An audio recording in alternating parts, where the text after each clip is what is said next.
So I acquired this snowblower for my Ford tractor. I have a couple of tractors. This is the bracket supposed to be on it. There is no bracket available for this Ford tractor, so I took a picture of it straight on as best I could and decided I would go ahead and draw something in SketchUp here to create a bit of a template. I know you can just basically hand draw a cardboard template, but I decided to go ahead and draw something. I put a ruler down there at the bottom for scale so I could get it scaled at least close to accurate. You can see there that I'm not exactly straight on, which is okay. I mean, I'm just going to make something temporary to base off of that I can then tweak and tune. So we basically put that in there. We put a few holes in at the approximate locations that they're going to go. Just added a few bolt holes in there, get it lined up as close to accurate as possible. Decided against putting the mounting holes for the actual tractor because we don't know exactly where it's going to go. This bracket needs to be made so that I could figure out exactly how much spacing's needed and what size pulleys and belts are going to be needed to do things, get the idler pulley correct and all that.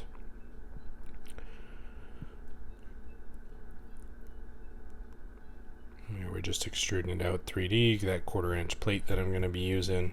That way I can get the appropriate sizing. But another big part of this was I wanted to be able to skew it because I needed an extra inch on either side, an extra inch of width. So with this, drawing it in CAD here, I was able to get that extra inch of width and then scale these back down, or just rotate them back down, I should say, to know the exact length that's needed so that when I bend them, they are not getting shorter, that they are still the exact length that's required for the drawing. You can see that here. There's like 406 versus 400, so there is 6 millimeters of extra metal required for this bend to be straight and accurate.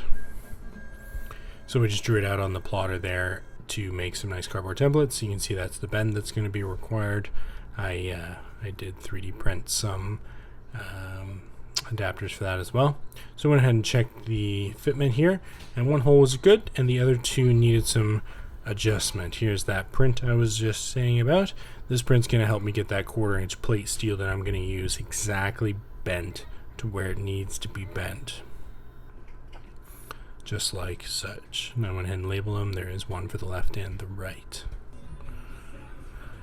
But now that we know all that, we're going to get it put on the steel. We'll plasma cut that out and then break it free. And that gives us a couple of good starting points. And then we're going to tack weld those together just to get them nice and tight together so I can get them grind down to a fine tune, roughly where they're supposed to be, and nice and smooth, not so sharp. Make them nice. Created a lot of grinding filings, probably the most I've ever had actually. This is one of the bigger steel projects I've done. I know it doesn't look that big, but that's some big steel. That's 1/2 inch thick there I'm drilling through just to give some reference. 2/4 plates welded together. And here you're going to see I drilled 3 holes, and apparently the steel that I used had a hole punch. Just pretty much exactly where I didn't need it, so there's no marking there, and you can see my hole bunch is actually right down there.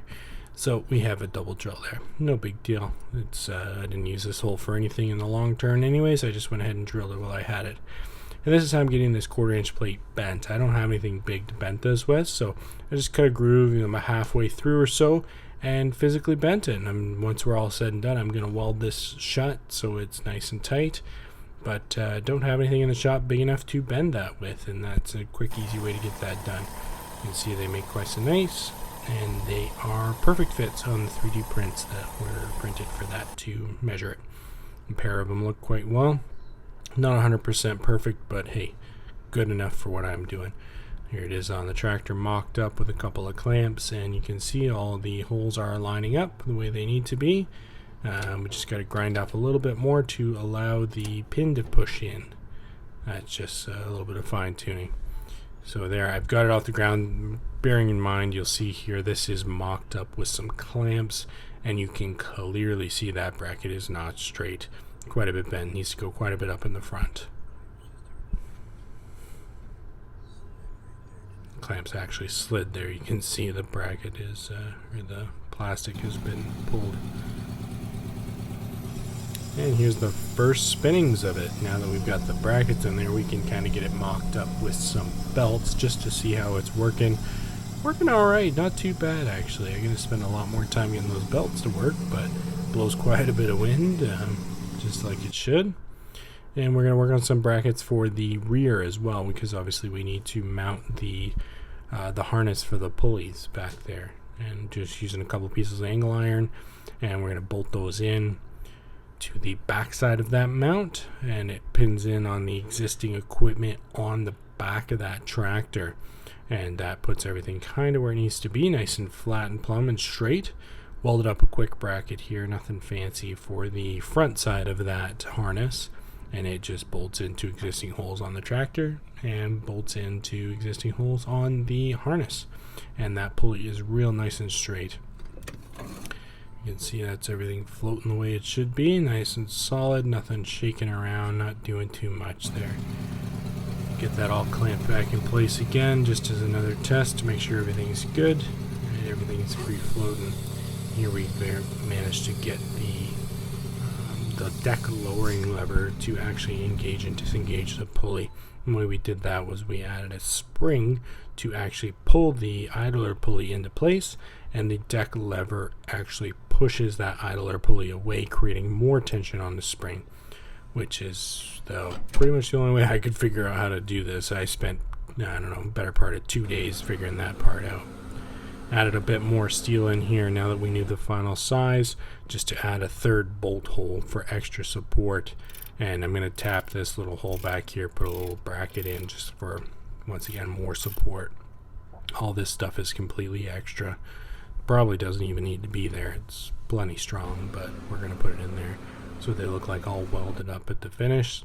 Bolted back on here just to mock everything up for the final time before painting. And you can see how much height we get off there. We get almost like 4 inches of height, which is going to be more than enough. And it's nice and solid. It actually lifts the rear wheels off the tractor. I'm going to have to get some more weights for this. But all in all, that's pretty good, and it's exactly what I was looking for. Only thing that's a little bit off on it here, you'll see when I raise it up, it lifts a little crooked, but I don't think that really matters to me. I'm not going to bother with it. Everything works the way it's supposed to, considering these devices were never designed to go together. And quite frankly, I'm more than pleased with that. I don't need much more. And here comes my boy. He wants to go for a ride on it. He loves the tractors. We always give him a ride when he wants one.